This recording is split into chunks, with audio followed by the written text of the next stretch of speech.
बच्चों, आज हम कक्षा 7वीं में एक कहानी सुनेंगे। कहानी का अध्ययन करेंगे। जैसे अब हमें समाज में जब न्याय व्यवस्था की बात आती है, उस वक्त न्याय व्यवस्था को संभालने के लिए जिस व्यक्ति पर अन्याय होता है उसे न्याय दिलाने के लिए समाज में आज पुलिस तथा कोर्ट कचहरी के माध्यम से न्यायाधीश हमें न्याय देते हैं। न्याय देने के लिए हमें मदद करते हैं। उसी प्रकार पूर्व ज़माने में राज दरबार में राजा के दरबार में न्याय दिलाने के लिए न्याय मंत्री रखे जाते थे और ये न्याय मंत्री अपनी बुद्धि की जोर पर राजा के राज दरबार के नियमों के अनुसार वहाँ पे जिस भी व्यक्ति पर अन्याय हुआ है उसे न्याय दिलाने के लिए राज दरबार में भरी सभा में उसे न्याय देने का कार्य करते थे। उसी प्रकार कक्षा 8वीं में पन्ना नंबर 23 पर एक कहानी है, जिस कहानी का नाम है न्याय मंत्री। पन्ना नंबर 23, कहानी क्रमांक 3, कहानी का नाम न्याय मंत्री। संध्या का समय था, चारों ओर अंधकार फैल चुका था। ऐसे में किसी ने बाहर से घर का दरवाज़ा खटखटाया। देखो कहानी की शुरुआत, संध्या के समय जब चारों ओर अंधकार फैल चुका था, उसी समय ऐसे में किसी ने बाहर से घर का दरवाज़ा खटखटाया, यानी अंदर आने के लिए जो अंदर घर में जो व्यक्ति है उन व्यक्ति का दरवाज़ा खटखटाया, यानी दरवाज़ों पर टकटकी लगाई या फिर आवाज़ दी। आगे अंदर से आवाज़ आया, कौन है? ब्राह्मण शिशुपाल ने दरवाज़ा खोलते हुए पूछा। जैसे ही अंदर का घर से आवाज़ आई और उस घर में रहने वाले ब्राह्मण पुत्र शिशुपाल ने दरवाज़ा खोलते हुए पूछा, कहा, एक परदेसी? बाहर से आवाज़ आई, क्या मुझे रात काटने के लिए स्थान मिल जाएगा? यानी जिस परदेसी ने दरवाज़ा खटखटाया उसने बाहर से आवाज़ आई, वो कहता है, क्या मुझे रात काटने के लिए स्थान मिल जाएगा? जैसे ही शिशुपाल ने दरवाज़ा खोला, उनके सामने एक नवयुवक खड़ा था। उन्होंने मुस्कुराकर कहा, यह मेरा सौभाग्य है। अतिथि के चरणों से यह घर पवित्र हो जाएगा। आइए, पधारिए। देखो, जैसे ही शिशुपाल ने दरवाज़ा खोला, उनके सामने एक हट्टा कट्टा नवयुवक खड़ा था और उस नवयुवक का स्वागत करते हुए शिशुपाल जी ने कहा, मुस्कुराकर कहा, यह मेरा सौभाग्य है। सौभाग्य यानी यह मेरी खुशकिस्मत है कि मुझे लोगों की सेवा का मौका मिल रहा है। सौभाग्य यानी अच्छी किस्मत। अतिथि के चरणों से यह घर पवित्र हो जाएगा। आइए, पधारिए। अतिथि यानी मेहमान की चरणों से यह घर पवित्र हो जाएगा। आइए, अंदर आइए, पधारिए। आगे अतिथि को लेकर शिशुपाल घर के भीतर गए। भीतर जाना यानी अंदर जाना। शिशुपाल के पुत्र ने अतिथि का आदर सत्कार किया। अतिथि यानी मेहमान, आदर सत्कार करना यानी सम्मान करना। यह देख परदेशी मुग्ध हो गया, यानी अतिथि का आदर सत्कार होने के बाद, सम्मान होने के बाद उस परदेसी व्यक्ति खुशी से मुग्ध हो गया। मुग्ध होना यानी मोहित होना। भोजन आदि से निबटकर दोनों बातें करने लगे, यानी भोजन खाना खाने के बाद सभी विश्राम करने के समय जब हम बातें करते हैं, वो समय भोजन आदि से निबटकर दोनों बातें करने लगे। बात उस समय की देश की दशा पर चल रही थी, यानी राज दरबार की राज्य के बारे में बातचीत हो रही थी। शिशुपाल बोल उठे, आजकल बड़ा अन्याय हो रहा है। शिशुपाल बोल उठे, आजकल बड़ा अन्याय हो रहा है। मेरा खून खौल उठता है। खून खौल उठना, बहुत क्रोध आना। शिशुपाल कहते हैं, मेरा तो खून खौल उठता है। खून खौल उठना, बहुत क्रोध आना। देखो कई बार होता है, जैसे ही चोर को हम पकड़ते हैं, उसे देखकर हमारा उसे मारने के लिए खून खौल उठता है। उसी प्रकार आगे, परदेसी इस बात से सहमत न था। कुछ चिढ़कर वह बोला, दोष निकालना तो सुगम है। यह बात सुनकर परदेसी सहम जाता है। सहमता यानी स्वीकार करता है, सहमत होता है। कुछ देर के लिए रुकता है। कुछ चिढ़कर वो बोला, दोष निकालना तो सुगम है। सुगम यानी आसान है, परंतु कुछ करके दिखाना कठिन है। कठिन है यानी कुछ करके दिखाना कठिन है, यानी कुछ परेशानियों का सामना उस सच का सामना करते समय करना पड़ता है। इसलिए परदेसी कहते हैं, दोष निकालना तो सुगम है, परंतु कुछ करके दिखाना, न्याय करते समय जब हमें ये अवसर मिलता है, मौका मिलता है, तो उस समय हमें वह बात कठिन यानी कुछ असंभव भी लगती है। शिशुपाल को ऐसा लगा जैसे किसी ने उनके मर्म को छू दिया हो। बोले, अवसर मिले तो दिखा दूं कि न्याय किसे कहते हैं। उस परदेसी यानी अजनबी की बात सुनकर शिशुपाल को ऐसा लगा कि जैसे किसी ने उनके मर्म को छू दिया हो। मर्म को छूना इसका मतलब है दिल की बात बोलना।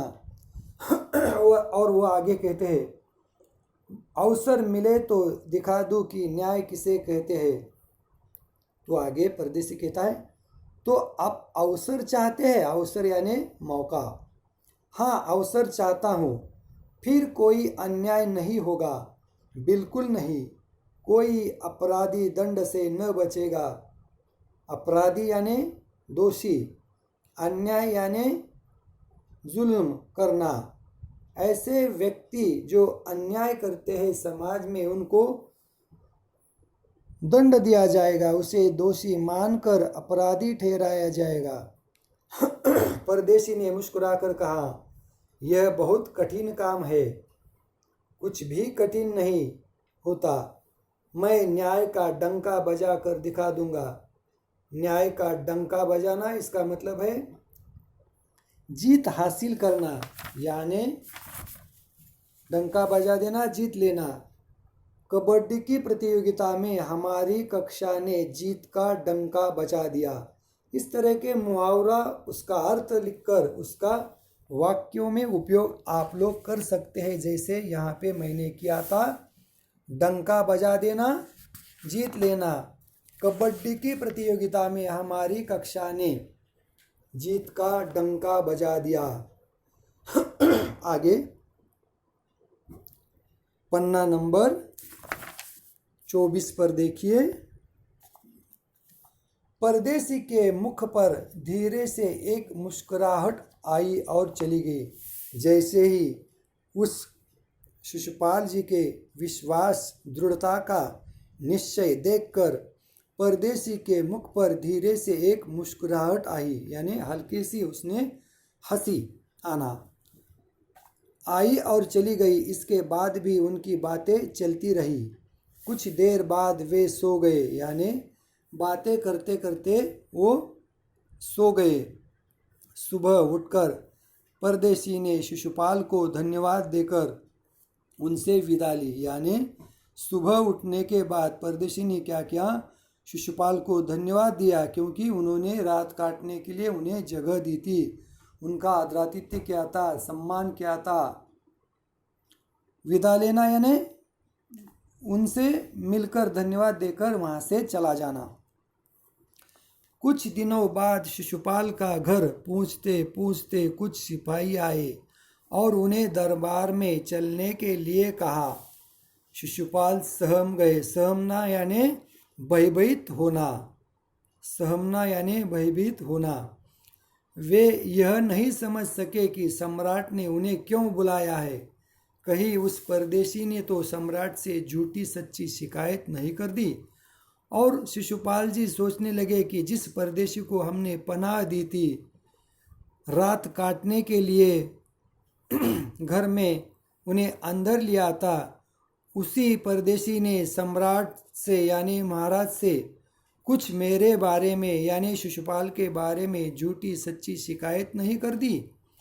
यह सोचते सोचते वे सिपाहियों के साथ चल पड़े, यानी उनके साथ जाना।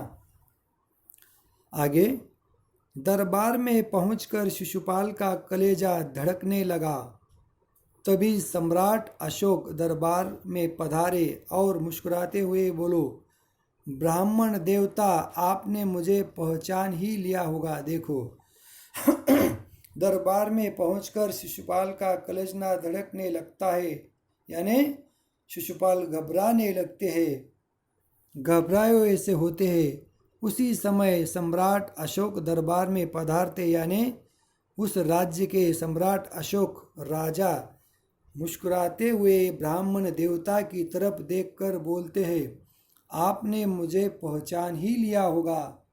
याद है आपने कहा था कि यदि मुझे अवसर दिया जाए तो मैं न्याय का डंका बजा दूंगा। यानी उस परदेशी को जिसने पनाह दी थी, रात काटने के लिए घर दिया था, वही परदेशी यानी सम्राट अशोक राजा थे। और वे राजा ही कहते हैं कि आपने मुझे न्याय के माध्यम से न्याय का डंका बजाने का अवसर मांगा था। वही अवसर मैं आपको देना चाहता हूँ, ताकि आप भी न्याय का डंका बजाकर जीत जाएंगे। पहले तो शिशुपाल कुछ घबराए, परंतु फिर उन्होंने बड़ी शांति से गर्दन उठाकर कहा, यदि सम्राट की यही इच्छा है तो मैं तैयार हूँ। यानी शिशुपाल शुरू में पहले घबराए, परंतु फिर उन्होंने बड़ी शांति से जवाब दिया, गर्दन उठाकर कहा, यदि सम्राट की यही इच्छा है तो मैं तैयार हूँ। आगे, बहुत ठीक, कल से आप न्याय मंत्री हुए। और सम्राट ने कहा और अपने हाथ से अंगूठी उतारकर शिशुपाल को पहना दी। देखो जैसे ही शिशुपाल ने गर्दन उठाकर कहा कि यही सम्राट की इच्छा है तो मैं तैयार हूँ, बहुत ठीक, ऐसे राजा बोले। और उन्होंने कहा, कल से आप न्याय मंत्री हुए। सम्राट ने कहा और आपने अपने हाथ से अंगूठी उतारकर शिशुपाल को पहना दी। यह सम्राट अशोक की राजमुद्रा थी, यानी वो अंगूठी सम्राट अशोक जी अपने उंगलियों में पहनते थे। वह अंगूठी साधारण नहीं थी, राजमुद्रा वाली अंगूठी थी। अब शिशुपाल न्याय मंत्री बने थे। उन्होंने राज्य की समुचित व्यवस्था करनी आरंभ की, यानी उन्होंने राज्य में समुचित न्याय व्यवस्था का आरंभ किया। उनके सुप्रबंध से राज्य पूरी तरह से शांति रहने लगी। उनके अच्छे से सुप्रबंध करने के बाद, सुप्रबंध यानी अच्छी न्याय व्यवस्था करना, न्याय व्यवस्था का प्रबंध करना, समूची व्यवस्था करना, अच्छी व्यवस्था करना। किसी को किसी प्रकार का भय नहीं था, किसी के घर ताले नहीं लगते थे, लोग दरवाजे तक खुले छोड़ जाते थे।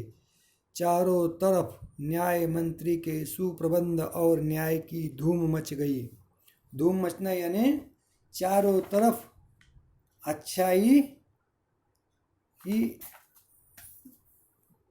चारों तरफ अच्छाई के बारे में चर्चे होना, न्याय की धूम मचना। जैसे ही मैंने कक्षा में प्रथम क्रमांक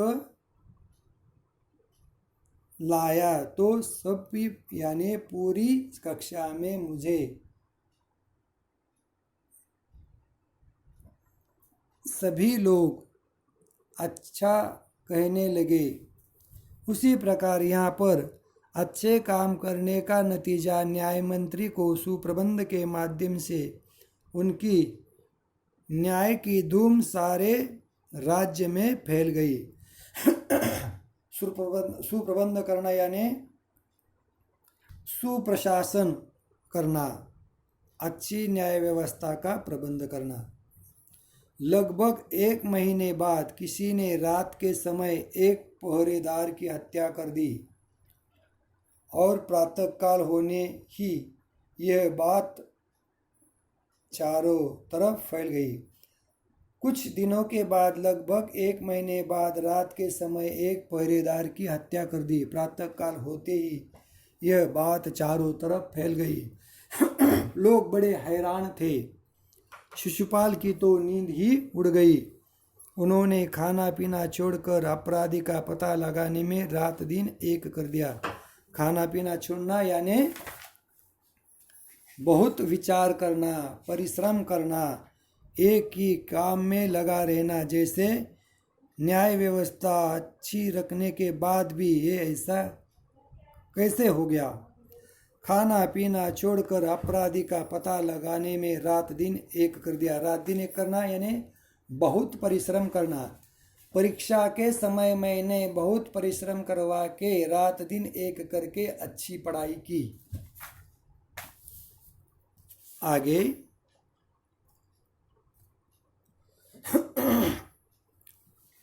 बहुत प्रयत्न करने के बाद जब अपराधी का पता चला तो शिशुपाल के आश्चर्य का ठिकाना न रहा। देखो, बहुत सी विचार करने के बाद, छानबीन करने के बाद, अच्छी तरह से जब उन्होंने अपराधी का पता उन्होंने लगा लिया तो उनका आश्चर्य से ठिकाना नहीं रहा। आश्चर्य का ठिकाना न रहना का मतलब है बहुत हैरान होना, सुनकर देखकर बहुत हैरान होना। शिशुपाल करे भी तो क्या करे। एक ओर वे न्याय मंत्री थे और दूसरी ओर सम्राट के सेवक। जैसे ही उन्हें पता चला कि न्याय व्यवस्था के माध्यम से स्वयं सम्राट अशोक ने ही अपने पहरेदार की हत्या की थी, तो सम्राट को अपराधी घोषित करना उनके लिए बहुत कठिन काम था। शिशुपाल करे भी तो क्या करे। एक ओर से वे न्याय मंत्री थे और दूसरी ओर सम्राट के सेवक, परंतु न्याय की दृष्टि से सम्राट और साधारण व्यक्ति में कोई अंतर नहीं होता है। यदि न्याय मंत्री राज दरबार यानी राज्य के माध्यम से सोचते हैं तो चाहे वो सम्राट स्वयं हो या चाहे राज्य में रहने वाला व्यक्ति जिसने गुनाह किया हो, उस गुनहगार को दोषी अपराधी ठहराना यही सच्चा कर्तव्य कार्य न्याय मंत्री का होता है। और उसी अनुसार शिशुपाल करे भी तो क्या करे। एक ओर वे न्याय मंत्री थे और दूसरी ओर सम्राट के सेवक यानी राज दरबार में काम करने वाले सम्राट अशोक के सेवक। परंतु न्याय की दृष्टि से सम्राट और साधारण व्यक्ति में कोई अंतर नहीं होता है। जहाँ तक हमने पन्ना नंबर 23 और 24 के ऊपर के पाठ का अध्ययन किया है, इसी पाठ का अध्ययन आप लोगों ने कहाँ तक सुना है, इसकी जानकारी लेने के लिए मैं होमवर्क रूपी कुछ प्रश्न आपको पूछता हूँ। वो प्रश्न आपके सामने है। मौखिक प्रश्न है। इन प्रश्नों के उत्तर आपको मैं बताता हूँ, इसके जवाब आपको लिखकर मुझे व्हाट्सएप के जरिए भेजने हैं, सेंड करने हैं। पन्ना नंबर 23 पर कुल मिलाकर 3 ही सवाल है, जैसे क परदेसी कौन था और उसने शिशुपाल का दरवाजा क्यों खटखटाया। परदेसी सम्राट अशोक राज्य के राजा थे और उन्होंने शिशुपाल का दरवाजा इसलिए खटखटाया क्योंकि उन्हें रात काटने के लिए शिशुपाल के घर में जाना था। ख शिशुपाल ने परदेसी से क्या शिकायत की। शिशुपाल ने परदेसी से शिकायत की कि आजकल राज्य में न्याय व्यवस्था के माध्यम से कुछ भी अच्छा नहीं हो रहा है, सब तरफ अन्याय ही अन्याय होता नजर आ रहा है। ग परदेसी किस बात पर चिढ़ गया। जैसे ही शिशुपाल ने कहा कि सब तरफ अन्याय है, राज्य की हालत ठीक नहीं है, ये बात सुनकर सम्राट अशोक स्वयं यानी परदेसी बनकर जब शिशुपाल के यहाँ आए थे, तो यह बात सुनकर शिशुपाल की बात सुनकर वो चिढ़ गए। यानी क ख ग इन 3 सवालों के जवाब आपको लिखकर मुझे व्हाट्सएप के जरिए अपने ग्रुप पर भेजने हैं, ताकि मैं आप लोगों ने कहानी अच्छी तरह से जानी है, पढ़ी है, उसका अध्ययन किया है, ये मुझे तय करने के लिए आसानी होगी। यहाँ तक हम रुकते हैं। पन्ना नंबर 23 और 24 के ऊपर की कहानी पढ़िए और मौखिक सवालों के जवाब लिखकर मुझे व्हाट्सएप के जरिए भेज दीजिए। यहाँ पर हम रुकते हैं। धन्यवाद।